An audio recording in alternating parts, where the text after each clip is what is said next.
加入清水，把莲子跟银耳浸泡30分钟。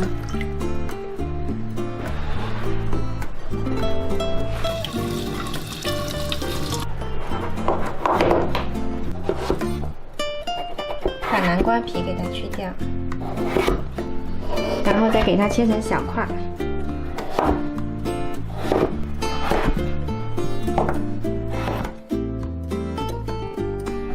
把红枣清洗一下，然后拿出来剪掉这个核。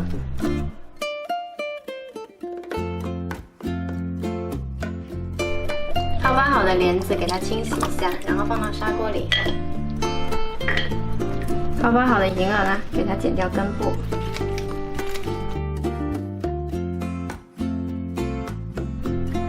然后把它撕成小朵，也是放到砂锅里。再把红枣也加进来，再加入适量的清水，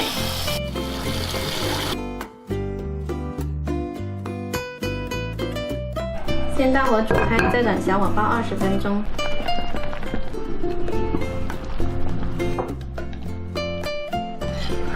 现在我们就可以把南瓜加进来。我们把这个南瓜放进去之后呢，先大火煮开，再转小火煲10分钟。我们再来把枸杞清洗一下，洗好的枸杞再加进来，然后再加入冰糖，再煮5分钟，煮到冰糖融化了就可以。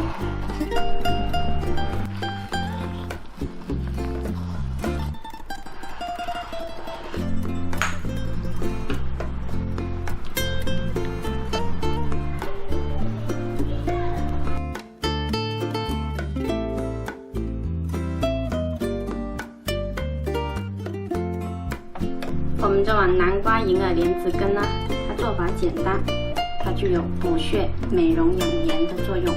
然后呢，特别适合现在入秋干燥的季节喝。喜欢的话可以试一下。